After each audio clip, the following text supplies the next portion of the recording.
Hi, everybody. I'm here with Marcelo Ferreira. Yes. Correct? Am I Correct. pronouncing it correct? Yes. All right. So this is a treat because this guy is the man when it comes to stringing Oh, and thank you. all kinds of anything related to rackets, strings, tension, and everything.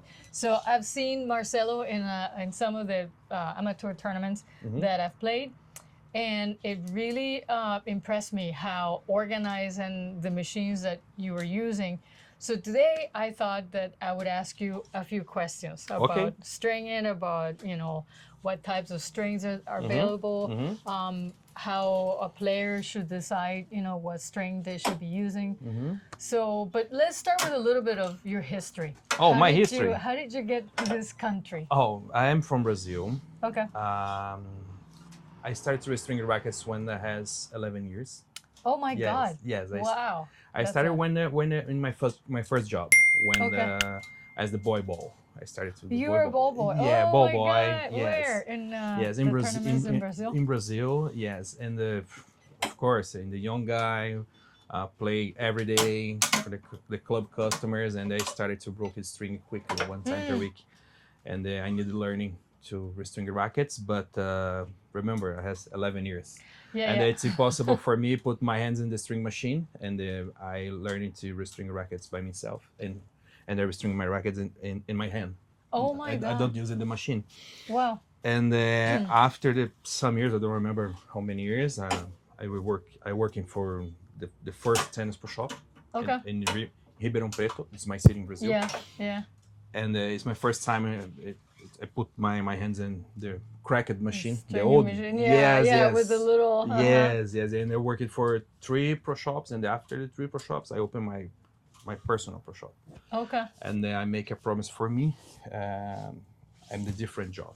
I would like a different job, and I stood up a lot about this. I make a lot of workshops in Brazil, in Germany, in Spain. Wow. Yes, and today my certificate is Master Pro Tour Stringer. Only 19 people in the world today has my certificate.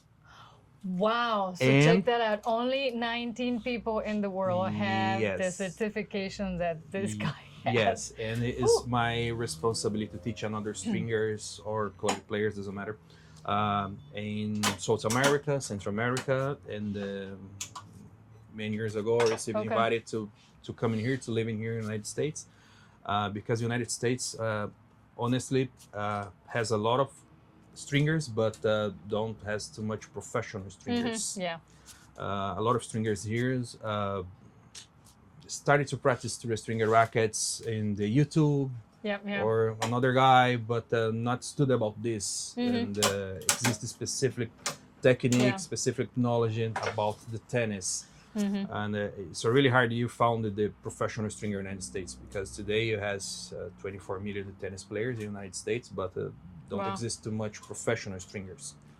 And I received invited to live in here, and today I have my green card for special abilities. Okay.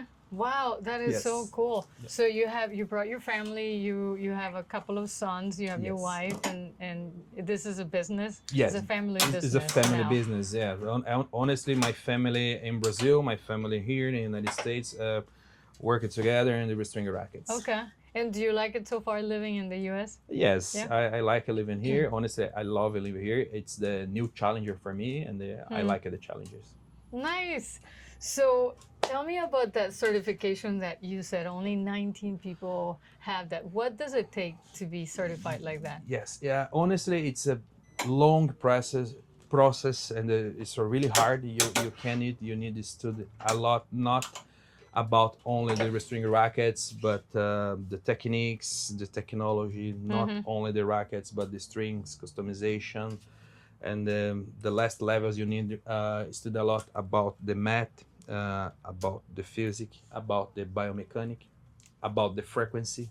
Wow. Yes. For example, my expertise today is to serve a lot of pro players and sometimes club players inside the court. Oh, wow. I will go inside the court for pro players, for example, and I analyze in the tennis style, and I check your equipment.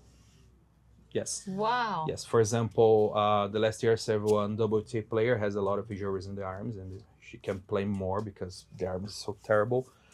And I stayed 3 days inside the court to her, and after this, I changed the handle size, the static weight, the swing weight, the string, the tension, all specs. Oh my God. And after this, she has the best moment in her career, and the injuries disappear. The pain is gone. Yes, exactly. Wow. So is this something that you offered for clients that would come to your store? Yes. Okay. Yes. Sometimes I offering. Sometimes, honestly, club players don't need this. Sometimes the club players, honestly, just use the wrong equipment. But in specific case for pro players, of course, pro players need this job. And sometimes it's really hard for club players. But sometimes the club players has the good equipment, but don't has the good technique. Honestly. That is true. Yeah, yes. you have to have the technique to be able to make it work. And and before I go in the court, normally I analyzing first my customer. Okay. Yes. Okay. Is the process. Normally is one day the process. I analyze it first. Okay, what the guy need.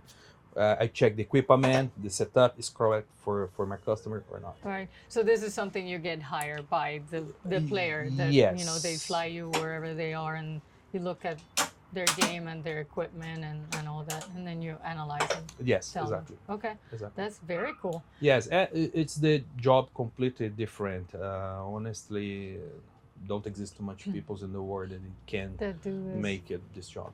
Wow. So do you travel a lot with your job? This moment, not. I prefer working in the United States, but for example, the last year working in Rotterdam, ATP 500. Okay. This year I work in Dallas. ATP 500 is my first time in Dallas. Honestly, it's an amazing tournament. I like it too much. And my next tournament is Miami Open. Okay, yeah, it's coming up, right? Yes, in a few months. So, by the way, if you haven't noticed, we are in Florida. We're in Fort Lauderdale, and Marcelo has his store here. So I'm gonna put all the information on the description of this video. But you know, if you live in South Florida, in Fort Lauderdale, you should check him out because this is incredible what I've heard so far from you, and we're gonna get into it. So before we go any farther, tell me a little bit of your experience traveling to these tournaments. Is this something that you used to do a lot before, and now you've kind of be slowing down on that? Or honestly, I talk a lot about this for my son, for my wife, about the tournaments. Yeah. Always you learning more when you work in the tournaments, because always you has the new experience, the new challengers. And honestly, I love it work in the tournaments. For example, now in Dallas, I restrung 143 rackets during the tournament. Wow. Honestly, not too much when you compare for another tournaments, for example, Miami. But you receive the pro players, you talk to the pro players, you need to understand, okay, what the players need now, more control, more power. Sometimes you need to make a little customization. But I honestly, I love my job. It's completely different when you serve the club players, because the pro players, it's the job the pro players. It's completely different. Yeah, right. The atmosphere is different. The focus is the same. Yeah, that's true. It's just as important. Yes. So I'm assuming you've been to all the Grand Slam tournaments, French Open, Australian. Grand Slam. I remember when I worked in 2018 in Australia Open. Nice. It's a great experience for me. I worked for 1 month. Okay. It's a really great experience. Cool. It's the same for the small tournaments, honestly. Yeah, the job is the same. So in something like the Miami Open, how many stringers do they have in total? The last year, I think is 14, I think so. 14? 14, wow. And the last year the team restrung most 3,169 rackets during the tournament. Yes. Wow, how long does it take you to string a racket? Normally 3 rackets per hour, but... that's pretty good. Yes, it's pretty good. The problem is the first week the tournament, normally restrung 400 rackets per day. 400 per day. The team, not me. And working more 15 hours per day. Wow. Yes. That's amazing. And it's very important, the string, not only restring rackets, but can maintain the focus, the consistency. Yeah. So my audience is intermediate players. So I want to focus most of our conversation towards that kind of player. So the first thing I want to ask you is, what kinds of rackets, what rackets would you recommend to somebody that has, that's a good 3-5, 4-0 player? Okay, for example, when they receive the new customers in my store, I make simple questions. For example, okay, how long do you play tennis? You is a beginner, or you play for a long time? What is your tennis style? For example, you play flat shots, or you make a top spin shots, or so-so, 50-50. Honestly, I need to understand first my customer. I need to understand first what is the tennis style the people need, has, honestly. And after this, I show the rackets. Okay. Because, for example, I remember when I opened my tennis store here in Florida. And my first customers, when they arrive in, a lot of customers has injuries in their arms. And when I switch the equipment, new setup, sometimes the string, sometimes the racket, sometimes both, the problems disappear. That's amazing. Yeah. Yes, and a lot of customers can up the level when they change the equipment. Yeah. Oh, it makes sense. I mean, it's you, like you said in the beginning, you have to have the technique. Yes. But if you don't have the right equipment, it's so terrible. It's like playing with a wooden racket, Yes, it's so terrible because when you play through wrong equipment, you play wrong too. Yeah. Yeah. So that's a good answer. So it depends on who you are. Yes, of course. And I realize that you have an agreement with Tecnifibre, right? Can you tell me a little bit about Tecnifibre? Tecnifibre. I think they're so pretty. That's what I think. Tecnifibre is a French company. It's for me, it's the top and the best equipment in the world. Oh, really? Yes, okay. Yes. What makes you say that? Yes, it's the same company for Lacoste Group. Okay. And I didn't know that. Yes, okay. And honestly, this racket today has a lot of technologies inside the frame. Yeah. For example, I use this racket. I use it at tier 40. Okay. And my tennis style, it's a classic tennis. I play totally flat, strong shots, and I need the control. This is a racket for control. Yeah. This frame, when you look, is a square frame. Okay. Square frame, you has more control. And this racket has phone inside. Phone inside. Oh my God. Yes, can reduce the frequency. You can more feel. You receive more feel. Oh. It's the racket for control, specific for my tennis style. Right. Exactly. It's perfect for aggressive players. Players, this is really good.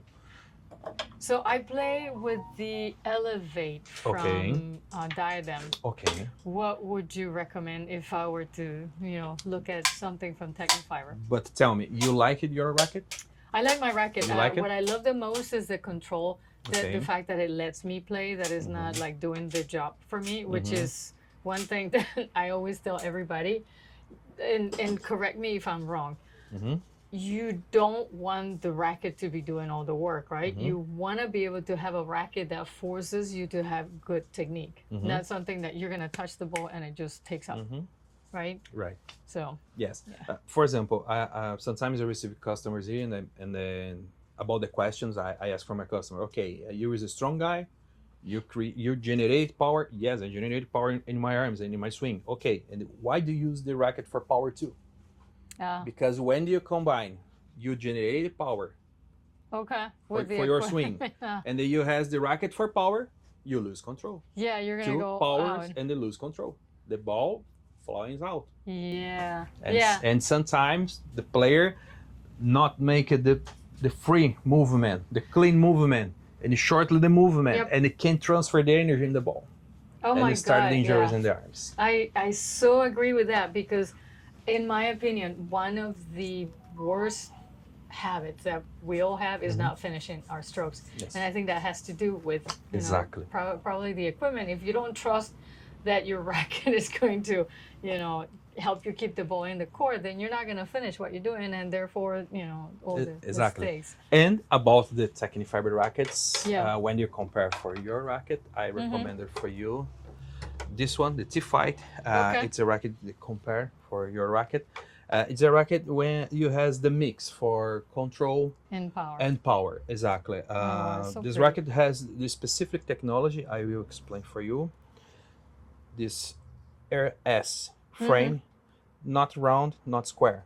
It's 50-50. When wow. Yes, RS section. You has the mix because normally when did you play, for example, the round frame, you has more power. It's a racket for power. So the thicker the frame goes, the more power that it has. And the square frame, more control. This is also the mix. I see. Yes. And this racket has very interesting technology. It's a flex technology. For example, sometimes I receive customers here and normally my customer asks me, okay, what is the stiffness of this racket? Because normally rackets have specific stiffness and this one don't have specific stiffness. Oh, it doesn't, okay. No, because when you compare, for example, this distance, this grommet for this grommet has one stiffness. When you compare for another distance, has another. Oh my God! Yes, I did not notice. Has another stiffness. Yeah. This racket has different stiffness in the frame because this technology you can expand the sweet spot. You has more sweet spot, the biggest sweet spot. It's very interesting because normally rackets for control you has this small sweet spot, and this one you can. The biggest sweet spot. So you get the best of both worlds. Exactly. Wow, exactly. How nice. That's so cool. And this generated low frequency and more feel. Okay. And this racket has the great torque. And the name normally this is a twist weight. The twist weight this racket is so high. For example, when you strike the ball, not in the middle, but the left, right, or top, you lose control and the racket generate more frequency, more vibration. Exactly. This one, when you strike the ball left, right, or top, doesn't matter, because the torque is more high, you has more control and the low frequency. Okay. You can control too. It's a really good new technology. That's very cool. Yes. So define again in simple words torque for me. What is torque in a racket? Torque is the resistance, the carbon frame, and the position, the sweet spot. I see. For example, you imagine my fingers. You imagine my fingers, and my finger it's a carbon frame. Okay. When you change the position, the angle, the carbon frame here, you can change the torque. High torque, you has more stability. Low torque, you lose stability. Yes. That's cool. Yeah. Honestly, a lot of people don't know that. No. Yeah. It's like I was like I've heard that word many times before, but what does that mean? It sounds like motion, but it. This is my expertise because when they receive the customers, normally customers show me videos, I analyze the videos, and they explain about this. Yeah. So really, really interesting.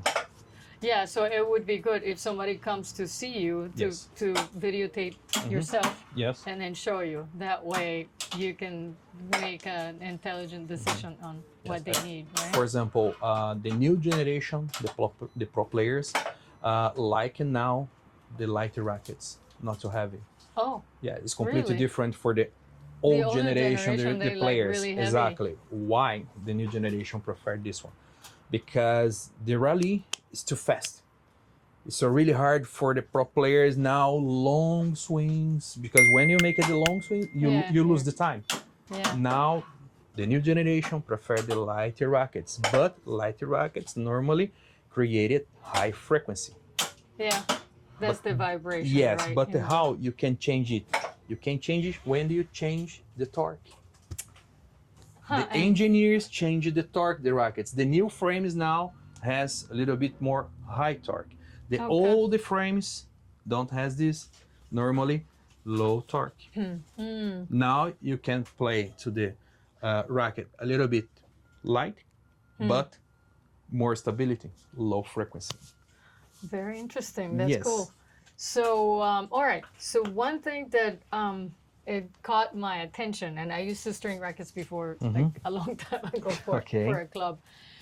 And we also used, 2 nuts on the racket rather than 4 nuts. And your son was explaining it to me that it just kind of, when he looked at my racket, and he's like, I can tell you that the string that they told you that they put on this racket is not the string that you had on that racket because you have 4 knots. So tell me a little bit about the difference between having 2 knots as opposed to 4 knots. Okay. Again, when they receive customers in my store, a lot of times the rackets stay for 4 knots, and I explain to my customers, look, you use the 4 knots when you use the hybrid, because it's impossible. You have to cut it. Exactly. But when they use only one piece, it's better 2 knots. Why? The string, the knot, the last string, the knot, normally less tension quickly. And average 20 pounds more when you compare for the rest. Wow. When you use the 4 knots, you have 4 points to less tension quickly. When you have 2 knots, you have only 2 points. Wow, okay. Yes, and the dynamic tension, the 2 knots, is completely different for when you compare for 4 knots. Usually, 2 knots, when you put the same tension, when you compare for 4 knots, sorry, the dynamic tension, it's a little bit higher. Wow. You can more stability, you can expand the sweet spot. Right, when you have the 2 knots. Yes, exactly. Okay. Exactly. Yeah, so I mean, to me, it always made sense because you have one continuous string, you're keeping the tension as you go along the racket, and then you just tie it twice, and so it's just a couple of opportunities to lose a little bit of tension rather than 4 opportunities. And sometimes my customers ask me, okay, but why the pro players use 4 knots? Because pro players will string the rackets every day. For pro players, it doesn't matter. Oh, I see. For example, Daniil Medvedev will string per day, every day, 10 rackets. And doesn't matter, use it, don't use it, cut in the restring again. Okay. And the string don't has a chance to lose the tension. Okay. But for me, for you, for club players, it's so really important because you don't restring every day. Maybe one time per month, maybe 1 time in 3 months. Yeah. It's very important.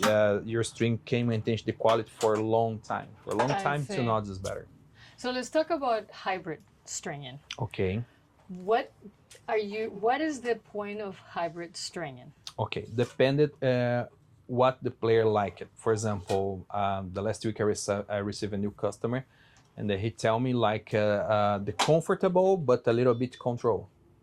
Okay. Okay, but when he tell me it, I put in the mains the multifilament, and the crosses I put the polyester.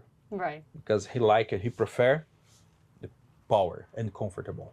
Okay. But for example, maybe another customer coming here and he tell me, Marcelo, I would like the top spin control and a little bit power. I switch the position the strings. I put the polyester first. And the crosses, I will put the multifilament or natural gut. Oh, okay. So tell me a little bit more in detail about, because I was, as far as I know, it's much quicker to break the crosses, right? It happens more often, right, that you break the crosses. So does that have anything to do with? Remember, when the player like the comfortable and the power, he lose the durability. The string is broken quickly. It's completely normal. When you put the top high quality, the playing life is shortly. Yeah, right. It's impossible. You has the best quality and the playing life longer. You would like the string not broken quickly. Okay, you need to use the polyester. Yeah. But then you're gonna feel it. Exactly. In your joints. For example, when you compare the material, the strings, the polyester has average 50% the energy the polyester can absorbing and returning the ball. Okay, another 50% coming in your arms. Exactly. But when you compare for multifilament or natural gut, it's 80% at 100% the energy. It's completely different. It's completely different because this I explain to my customers. Okay, you would like a comfortable power. You would like the string can save you your arms. You need to use the multifilament and natural gut. So, multifilament basically is a string that's made out of lots of fibers, right? Kind of like seeing a bunch of spaghetti together. Yes, and that's exactly. what the string looks like. Yes. And then a poly is just basically one thick spaghetti. Sometimes has a coat in the polyester, but the problem the polyester, the material is a plastic. And the plastic can't absorb too much energy. This is a big problem, and doesn't matter the brand. Oh, wow. Doesn't matter the brand. Okay. Honestly, polyester I recommend it for players don't have injuries in their arms, don't have problems in their arms, and the normally aggressive players. For example, last week I received in my store the old player, 75 years old, fluffy balls, don't have more power in the arms, oversized racket, and use the polyester. Oh my god! And when I asked for him, why do you use the polyester? I don't know. The guy just put for me. Yeah. Okay, but you broke the string. No, I never broke the string. Why do you use the polyester? Don't have a sense to use the polyester. Yeah. Polyester is for aggressive players. Yeah, like because they're gonna break the strings. Exactly. The polyester, you has more feel, more control, a little bit more top spin. Don't broke it quickly. You has the great quality when you compare for playing life durability. Okay, but the playing life, the real specs is so really shortly. For example, the polyester, the playing life, real playing life, the polyesters, it's average, depending on the polyester, but average the 8 at 12 hours only. Wow. Yes. Okay. And the multifilament and natural good, at the breakage, you can maintain the quality. Yeah, it's completely different. So what are multifilaments made out of? Exist a lot of types of multifilament, but for example, when you compare the X1 biphase, for example, is the best multifilament in the world.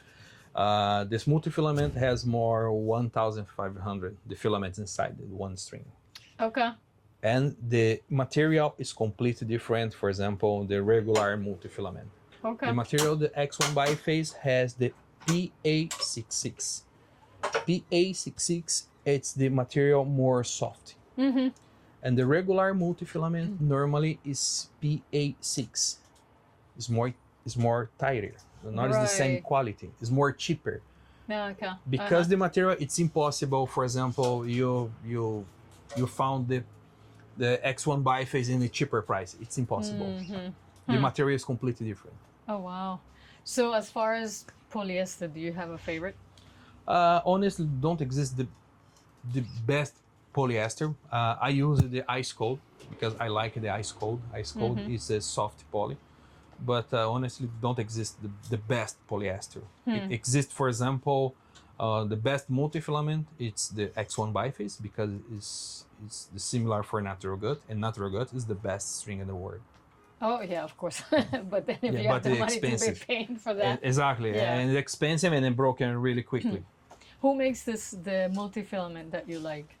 I like it X1 biphase. Okay, and what brand is that? It's Tecnifibre. Tecnifibre. Okay. Yes, and Tecnifibre developing another multifilaments for another brands too. Okay. Sometimes the player play for another brands, but it's the same factory. But it's a great strings. Honestly, it's a really great strings. Cool. For example, in Europe, the brand number one, the multifilament in Europe, it's Tecnifibre. Really? Yes. Huh. Interesting. Yes. Let's talk about the combination between gut and like when you do a hybrid between gut and something else. If you were to, who is that combination for, and how would you combine it? Okay. For example, when you use the gut, you has the best in power and comfortable and elasticity. Yeah. But you lose control and then you lose the top string. Okay. It's impossible. In one string you has the best setup. In one string, it's impossible. And a lot of players use it, the polyester, to get into the gut, because when you put the polyester, depending on the polyester, of course, you has control and top spin. Yeah. And the rest you can't the natural gut. You has the best specs. Right. And you can the great stability. Is it true that the natural gut keeps stretching? Like you have to pre-stretch it, right, in the beginning before you string it. Otherwise, you're gonna string it and you're gonna end up with a trampoline. Yes, it's true. Okay, it's true. Good. So yeah, I used to play with, I can't remember the name of that brand, but it was a polyester. It was a French polyester, and then I was using the bowel gut. And so it would be like the mains would be the polyester and the gut would be the cross. And It was a nice combination, but it got expensive. It's really expensive. I explain to my customers, okay, you would like to put it, okay, you need pay more, it's more expensive, you has the best quality, but sometimes broken really quickly. So I remember one time playing with Kevlar strings. Oh, Does Kevlar. that still exist? Yes, Kevlar honestly exists, but don't use it more. It's the old technology because the Kevlar don't has elasticity. Not at all. It's the maybe the 0.0 elasticity. It's really terrible for arms. Yeah. Really terrible. I found that out very quickly. Exactly. So all right, so we got strings. In terms of the tension. Okay. And I'm assuming it depends on the person, right? Yes. But would you recommend less is better than more? Don't exist the better. Mm-hmm. The question is, for example, it's a beginner players. For example, men's beginner players never play tennis, started now. Okay, put the average 50. Yeah. Okay. Women's, the same condition, put the average 45. But for example, pro players, the pro players use it 22 pounds. What? Yes. And pro players use it 80 pounds. Oh my God. It's totally personal. Wow. When you talk about the pro players. Yeah. But club players, it's more easy. You would like, for example, about the tension, right? Yeah. You would like more control. Okay, put a little bit more. You would like more power, more soft, put a little bit less. Yeah. So, and the lower you go in the tension, the easier it is going to be on your arm. Okay. And you're not going to have to hit the balls as hard, right? Because the string is helping you. So right now I'm stringing the rackets at like 54. 54. What would you recommend? 54, you has the mix for control and a little bit power, but more control. Yeah. And for example, dependent, of course, the string pattern of the racket, because it's completely different when you put the 54 and the one racket has the string pattern 1820 and another racket has 1619. Okay. 1619 generate more power, generate more topspin, and 1820 generate more control. It's completely different. And the dynamic tension is completely different. 1820, the dynamic tension is a little bit more higher. Right. To the same tension. For example, I remember when they were stringing for Novak Djokovic. Novak Djokovic went with me, I put this 61.5 pounds. Wow. Okay. But the dynamic tension, the Novak Djokovic is 68. Because the head size, the Djokovic is 95. The string partner is 1819. Yes, 1819. And he used the natural good and the Luxlon Alu Power rough. Okay. Oh wow. Honestly, the string partner is really tight. Yeah.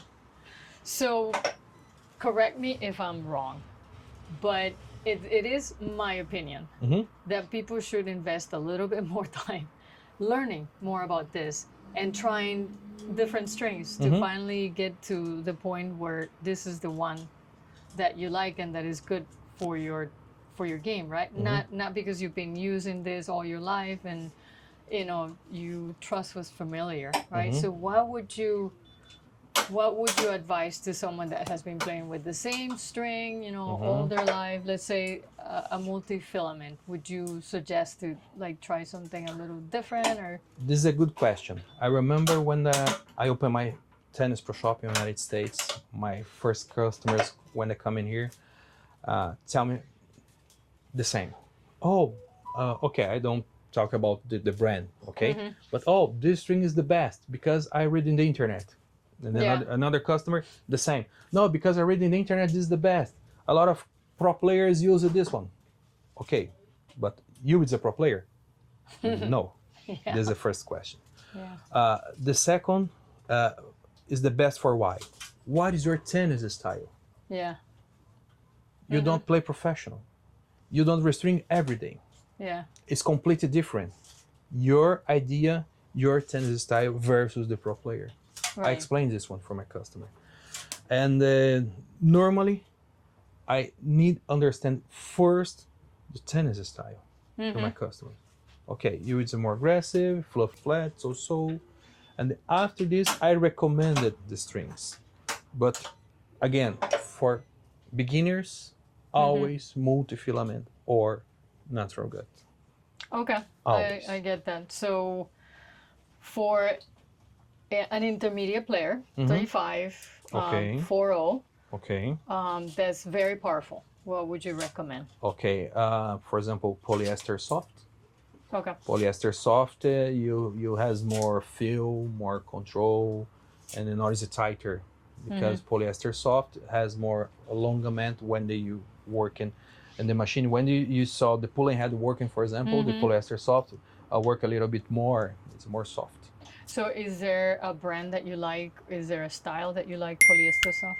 Honestly, all brands has the polyester soft. They do. And then don't exist the best polyester soft. Okay. When you talk about the strings, we talk about the most 400 brands in the world, most 10,000 types of strings in the world. It's impossible. You speak about all brands, all types, all strings. It's impossible.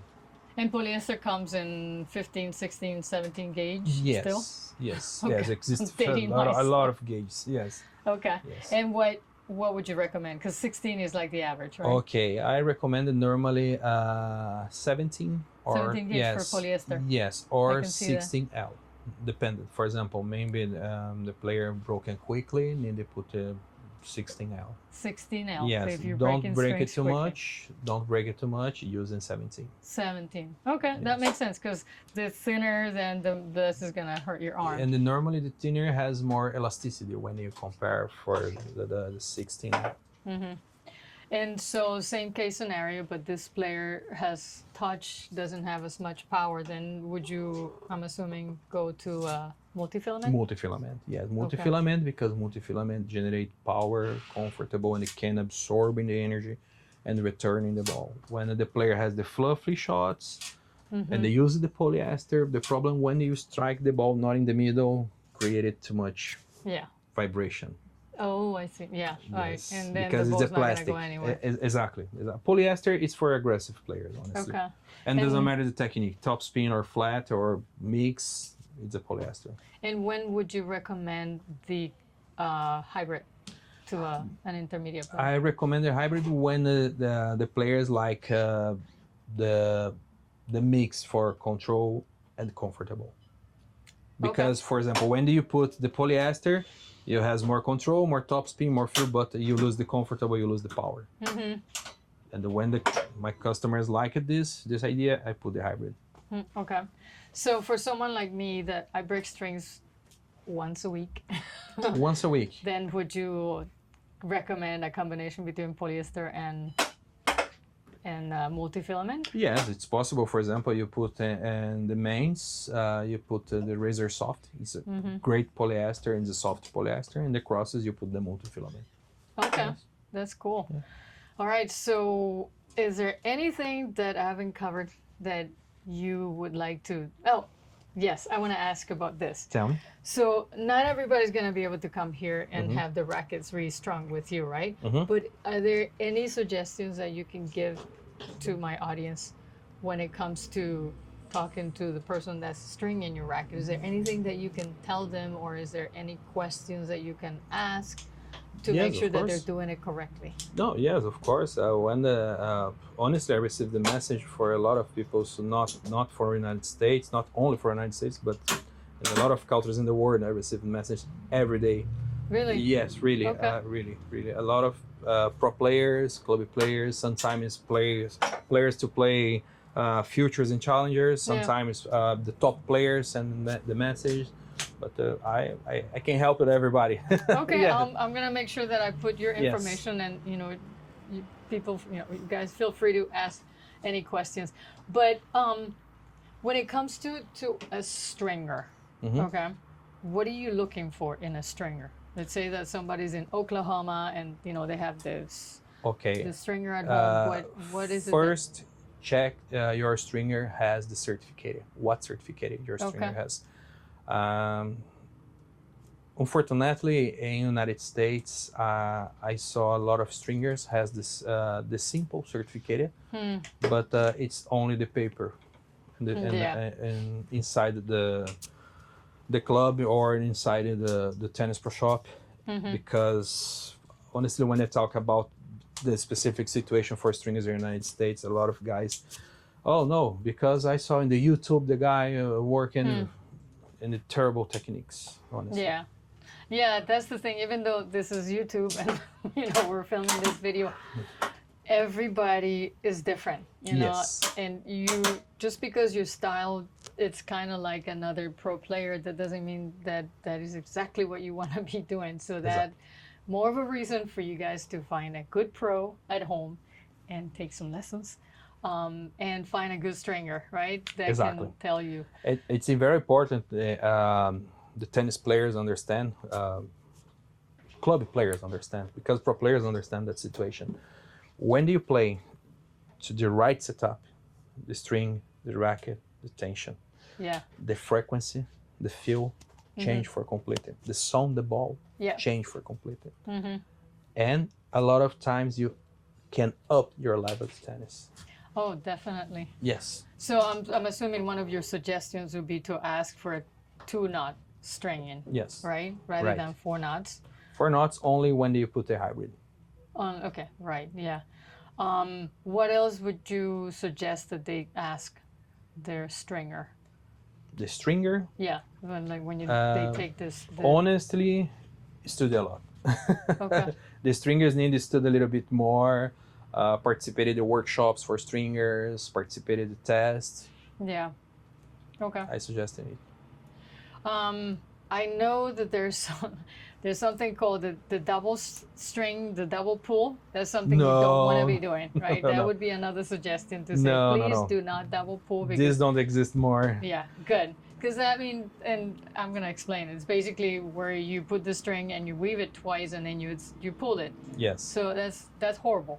It's terrible because the dynamic tension is so low. You lose, and the problem that when you receive the racket and that condition, the string don't has more the tension, and you lose the sweet spot, you lose the stability, you lose everything, you lose the quality. You pay sometimes a lot of money for nothing. Okay.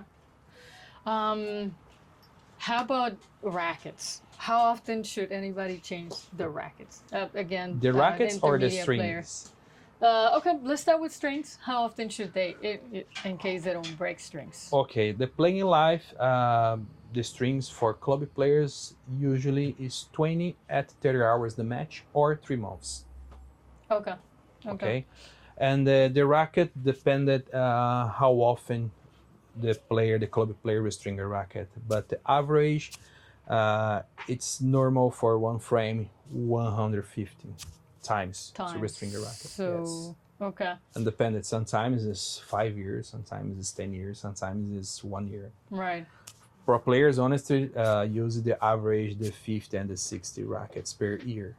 Yeah, wow. And all Grand Slams, the pro players receive the new frames. So what happens to a racket when it goes beyond the 150 restrings? Okay, and one moment the frame started to crack it. It's normal because it's a carbon frame.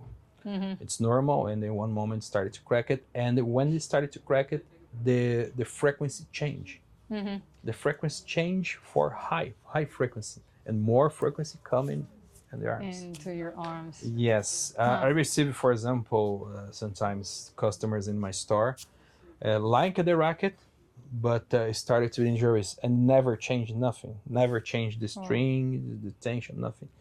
And when I talk to my customer and buy the new racket, exactly the same. The racket is good for you, but to buy the new racket, the same frame, and it only changed for the new frame, the same racket, the same specs, the problem disappeared. Changed. Yes, because the frequency is completely different when you compare for the older racket and the new racket, the same frame. Yeah. God. Yeah, definitely. You have to invest in yourself, exactly. Right? Your body is like a big, expensive car. Exactly. You put oil, you put gas, but why not do the same thing with your with your own body. Any other suggestions that you would give to people about stringing? It's so really hard. Honestly, yeah, it's so really hard. Yes. First, them. check the certificate your strings, your stringer. Yes. Okay. And the word, for example, today has 7 levels in the word. Okay. To the level the string can, but United States don't exist too much guys to has 4 level 4, level 5. Normally it's 1, 2, 3. Okay. Only the beginner levels. So the last part I want to do is about grips. And I know that, you know, according to the USPTA and all the certifications, you're supposed to be able to put your, you know, thumb on top of your middle finger, and that tells you that that grip size is good for you. Normally, has this changed? Normally, when you need to check the grip size for you, need to put 1 finger here. 1 finger. Yes, in the middle. It's the best grip for you. I see. Okay. Easy. And then, do you recommend always using an overgrip on top of the original grip? Yes, because the original grip is the original dampener too. And the playing in life, the original grip normally is 6 months. Okay. Because after the 6 months, the grip can't absorb more the frequency, and the more frequency coming in your eyes. So another recommendation is to change your original grip every 6 months. In 6 months. Okay. In 6 months, change the grip. The original grip. Yeah, the original grip. Exactly. And how about an overgrip? Do you want to change it every week? Every time you play? Depend on the player. The player. For example, I change in 2 weeks, but I have a friends change in 2 days. Right. Depend on the player. Don't exist the time exactly for this. But correct me if I'm wrong again. What I used to hear is that the moment that your overgrip starts deteriorating and there's little, you know, fibers and things that come out, that could start causing blisters. Yes, right? Yes. You so need to switch. That's the reason why you don't want to do that. And also because you got oils in your hands, right? That go into your grip, and then it gets a little bit slippery, and that's why you don't want to be playing with the same overgrip for a while. Correct? Yes, correctly. Of course, for example, when the player plays to the new overgrip, the racket don't move in, nothing. You has more stability. You can fix it more your hand here. But when they use the overgrip for a long time, when you strike the ball, the racket is starting to move in. Right, because it rotates in your hands. Exactly. Exactly. Yeah. That and makes this sense. created more frequency because the ball escaped in the middle. Okay. Anything it's the else time about... to change the overgrip. Anything else about grips that you would find interesting? No. Just look at it and maybe change it quickly. Right. It doesn't matter when because this is the cheaper. surface. Yeah. Dependent. The surface dependent. Yeah. Sometimes you need it more tech. Sometimes you need it more dry. Dependent the player. Honestly, don't exist the better. Yeah. The question is the better for you, not everybody. I like it when it feels tacky, when it feels like my hand is staying there. Yeah, I prefer tech too. Right. Okay, how about the Vibrasorb? The dampener, the vibration. The dampener. Does it make a difference? Yes. And normally not is the size the dampener, but how fixed the dampener in the string partner. When for example, maybe one small, this one, but when you put the string and it can fix it more, can absorb it more. Sometimes you put the dampener, but it's barely touching. Yes, exactly, and does the working. Don't have a sense. That makes sense. I have a dampener that makes a little sound every time I hit the racket, and I'm like, oh, I think there's some vibration that's coming. Not only sound, but the dampener can absorb in the frequency, the strings, not the frame. Change the feel, change the frequency. Yes, change the vibration. Yes. So what Vibrasorbs or what dampeners do you recommend? Don't exist the better. No. No, because sometimes the pro players or club players like feel a little bit the frequency. Yeah. Sometimes. Yeah. And don't exist.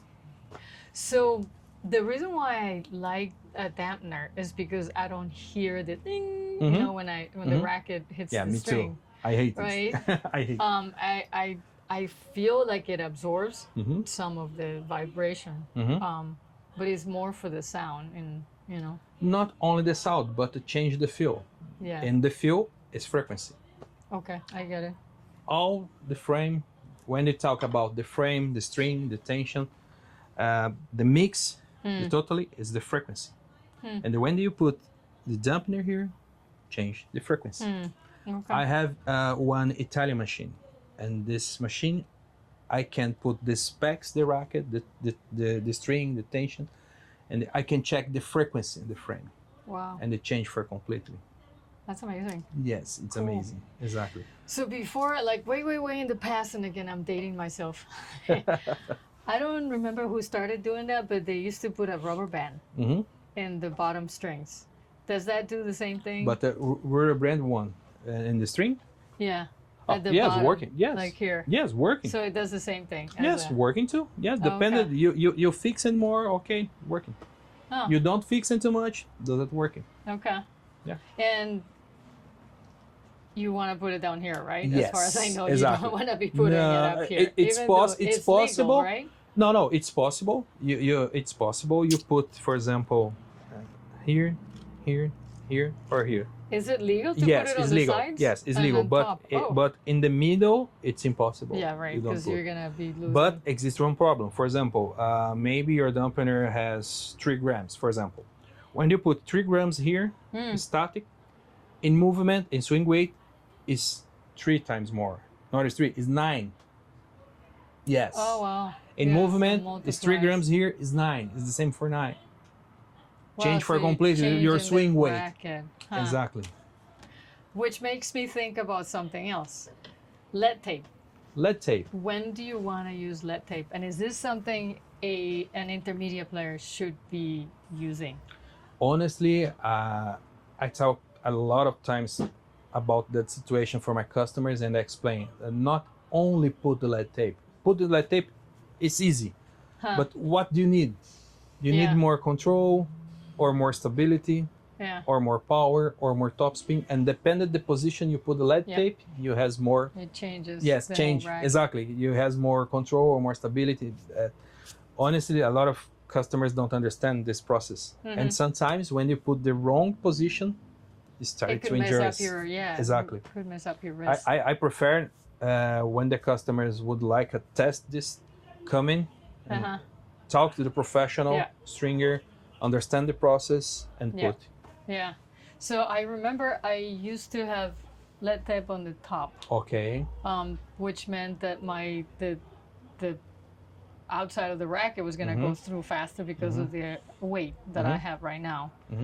So what places in the racket can you put lead tape, and what do they do? When you put in the top, you has more power, but you lose the torque and you lose maniability.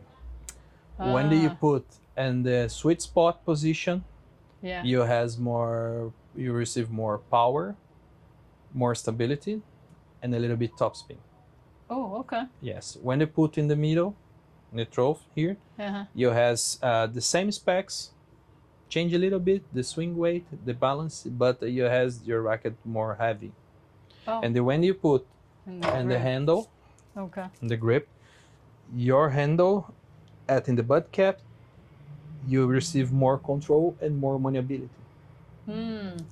So in order to put it in the handle, you have to take off the original grip and then put it under, or how sometimes under the grip, sometimes inside the handle. Inside the racket. Oh my. Yes. God. Yeah, because for example, I remember when I served one pro player, and he would like a 40 grams inside the handle. It's impossible. You don't have space inside the handle for 40 grams. Wow. And I put under the grip. Okay. But normally it's better when they put inside the handle. Okay. Do most pro players use lead tape on the racket? Oh yes, of course. Really? Of course, yes. And all pro players understand this process. Yeah. For example, during the Miami, the team, I use my machine, my swing weight machine, and we make it this job for pro players. A lot of pro players come in the Miami Open, and they started to customize rackets during the Miami Open. Wow. Yeah. For example, The last year, the first day, I make 11 rackets to customization. The first day. Wow. I used 2 reels the lead tape during the tournament. Wow. Yes, and that's so cool. 1.5 kilograms during the tournament. Nice. It's so crazy. So do people ship rackets to you here and then you ship them to the client? Is that something you do, or? No, normally my customers come in here, restring and drop off, because it's so really busy for me. Yeah, so really right. Busy. And it gets to be more expensive, you know, by the no, time you ship it. And the problem is when I open my shop, okay, I can deliver it, drop off, okay, it's easy, but every day I receive the new customers, and it's really hard for me today go to delivery rackets. Wow. Yeah. Every day new customers coming, every day a lot of rackets. Okay. Step by step, my business up the level. That's cool. It's good. So the way that it works right now is people come and drop the racket, you string them, and then they have to come pick them up. No, normally we string the same day, the same time, and while you're waiting. Yes. Normally waiting here, in 20 minutes is ready. Oh, that's or awesome. less. That's awesome. Yeah. Very good. And then you can bring your own string, or you can purchase the string over here. And are you open 7 days a week, or is there a day you're not open? The Monday at this Saturday. Okay. Monday at Friday I open 9 o'clock and until 6 p.m. Okay. And Saturday 9 until 2 p.m. Okay, that's wonderful. Wow. I could continue talking to you forever, but we're gonna cut it here. Maybe I'll come back and ask you more questions. Okay. But you definitely gain another customer here. And if you are in South Florida, I recommend you come over here and have a conversation with Marcelo, because you're gonna learn a lot about your game. You're gonna learn about the equipment. It matters, you know, the strings, the rackets, the grips, and this is your passion. This is your game. So it makes sense to put some time in. And it's very important that the club players understand this process, because, okay, exist a lot of brands, a lot of materials, don't exist the better equipment. The question is the better equipment for you. For you. Exactly. What is your tennis style? What do you need? Yeah. And honestly, I receive every day the new customers has a lot of problems, and they can improve in the best quality of the tennis because use the wrong equipment. Mm-hmm. Yeah, and service is, you know, it's amazing how big of a difference it makes when you come and talk to someone who is like a racket doctor, you know, where you're taking the time to look at what's going on with your arm, what's going on with your game. Exactly. And, this is my expertise. Yeah. Yeah. It's easy. Honestly, it's easy for me. Good. All right. Well, thank you so much. Thank you. And I, like I said, you just gained another customer. Okay. All right. See you in another video. Bye.